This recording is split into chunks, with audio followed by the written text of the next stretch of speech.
ಹಾಜರಿದ್ದರು.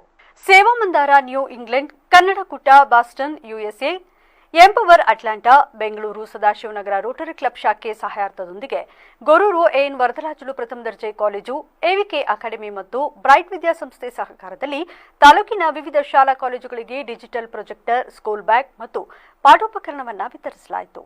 ಗೊರೂರು ಎಎನ್ ವರದರಾಜುಲು ಪ್ರಥಮ ದರ್ಜೆ ಕಾಲೇಜಿನ ಸಭಾಂಗಣದಲ್ಲಿ ನಡೆದ ಕಾರ್ಯಕ್ರಮವನ್ನು ಕ್ಷೇತ್ರ ಶಿಕ್ಷಣಾಧಿಕಾರಿ ಕೆಪಿ ನಾರಾಯಣ್ ಉದ್ಘಾಟಿಸಿದರು. ಈ ವೇಳೆ ಶಾಲೆಗಳಿಗೆ ಕೊಡುಗೆ ನೀಡಿದ ಅಮೆರಿಕ ನಿವಾಸಿಗಳಾದ ಶ್ರೀನಿವಾಸ ಅಂಬಾಟಿ, ರಾಜು ನಮಾಲ್ಪಟ್ಟಿ, ಸುದರ್ಶನ್ ರೆಡ್ಡಿ, ಅನಂತಸ್ವಾಮಿ, ನಿಖಿಲ ಅಂಬಾಟಿ, ಸೇವಾ ಮಂದಾರ ಸಂಸ್ಥೆ ಪ್ರತಿನಿಧಿ ಲಕ್ಷ್ಮಿ, ಬಾಲಾಜಿ, ರೋಟರಿ ಕ್ಲಬ್ ಮಾಜಿ ಅಧ್ಯಕ್ಷ ಪ್ರೊಫೆಸರ್ ಎಚ್ಇ ಶಶಿಧರ್, ಭಾರತೀಯ ವಾಯುಪಡೆ ಜೂನಿಯರ್ ವಾರೆಂಟ್ ಅಧಿಕಾರಿ ಸುರೇಂದ್ರ ಸೌದಿ ಅವರನ್ನು ಗೌರವಿಸಲಾಯಿತು. ಈ ಸಂದರ್ಭ ಯೋಗ ನರಸಿಂಹಸ್ವಾಮಿ ವಿದ್ಯಾಸಂಸ್ಥೆಯ ಅಧ್ಯಕ್ಷೆ ಗೀತಾಂಜಲಿ ಮೂರ್ತಿ, ಕಾರ್ಯದರ್ಶಿ ಎಜಿ ರಾಮನಾಥ್, ಆಡಳಿತ ಮಂಡಳಿ ಸದಸ್ಯರು, ವಿವಿಧ ಶಾಲಾ ಕಾಲೇಜುಗಳ ಶಿಕ್ಷಕರು, ವಿದ್ಯಾರ್ಥಿಗಳು ಹಾಜರಿದ್ದರು. ಕಾರ್ಯಕ್ರಮಗಳನ್ನು ಮಾಡೋದರಲ್ಲಿ ಬಹಳ ಯಶಸ್ಸನ್ನು ಪಡೆದಿದೆ. ಇವತ್ತು ನನ್ನ ಜೊತೆ ನನ್ನ ಸ್ನೇಹಿತೆ ನಿಖಿಲ ಅಂಬಾಟಿ ಬಾಸ್ಟನ್ನಿಂದ ಅವರು ಸಹ ಇಲ್ಲಿ ಇದ್ದಾರೆ. ಈ ಒಂದು ಸಂದರ್ಭದಲ್ಲಿ ಪಾಲ್ಗೊಳ್ಳೋದು ನನಗೆ ಬಹಳ ಸಂತೋಷ ಆಗಿದೆ. ನಾನು ಎರಡು ದಿನದ ಹಿಂದೆ ಬಾಸ್ಟನ್ಗೆ ವಾಪಸ್ ಹೋಗಬೇಕಾಗಿತ್ತು. ಯಾವುದೋ ಕಾರಣಗಳಿಂದ ನಾನು ಇರಬೇಕಾಯಿತು. ಇದು ನನ್ನ ಅದೃಷ್ಟ ಅಂತ ಹೇಳ್ತೀನಿ, ಇಂಥ ಒಂದು ಕಾರ್ಯಕ್ರಮದಲ್ಲಿ ಭಾಗಿಯಾಗೋದು.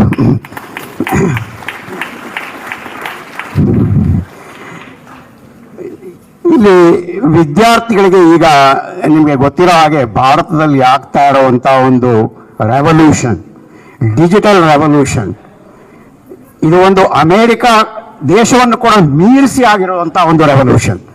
ಇಲ್ಲಿ ಜನಗಳು ಉಪಯೋಗ ಮಾಡೋ ಒಂದು ಯಾವುದೇ ಒಂದು ತರಹದ ಡಿಜಿಟಲ್ ವೇವ್ ಅಂತ ಇಲಾಖೆಯ ಪರವಾಗಿ ವೈಯಕ್ತಿಕವಾಗಿ ತಮ್ಮೆಲ್ಲ ಹಿರಿಯ ಚೇತನಗಳಿಗೆ ನಾನು ಪೂರಕವಾದಂತಹ ಧನ್ಯವಾದಗಳನ್ನು ತಿಳಿಸ್ತೀನಿ ಸರ್.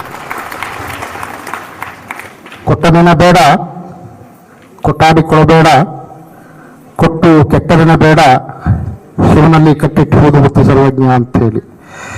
ಸೊ ಈ ನಿಟ್ಟಿನಲ್ಲಿ ಅವರು ಬಹಳಷ್ಟು ಪ್ರೀತಿಯಿಂದ ಕೊಡ್ತಾ ಇದ್ದಾರೆ, ನಾವು ಪಡ್ಕೊತಾ ಇದ್ದೀವಿ. ಅರ್ಥಶಾಸ್ತ್ರದಲ್ಲಿ ಒಬ್ಬ ಎಕನಾಮಿಕ್ಸ್ ಒಂದು ವಿಷಯವನ್ನು ಹೇಳ್ತಾನೆ, ಪುಟಾಣಿ ಮಕ್ಕಳ, ಅಮೆರಿಕಾದಲ್ಲಿರುವಂತಹ ಎಲ್ಲ ಕಾರ್ಖಾನೆಗಳನ್ನು ತಂದು ಭಾರತದಲ್ಲಿ ಪ್ರತಿಷ್ಠಾಪಿಸಿದರೂ ಕೂಡ ಭಾರತೀಯರು ಬದಲಾಗದೆ ಭಾರತ ಬದಲಾಗದು. ಬಹಳಷ್ಟು ಸೂಕ್ಷ್ಮವಾದಂತಹ ವಿಷಯ. ಅಮೆರಿಕಾದಲ್ಲಿರುವಂತಹ ಎಲ್ಲ ಕಾರ್ಖಾನೆಗಳನ್ನು ತಂದು ಭಾರತದಲ್ಲಿ ಪ್ರತಿಷ್ಠಾಪಿಸಿದರೂ ಕೂಡ ಭಾರತೀಯರು ಬದಲಾಗದೆ ಭಾರತ ಬದಲಾಗದು. ಈ ಮಾತನ್ನ ಸೂಕ್ಷ್ಮವಾಗಿ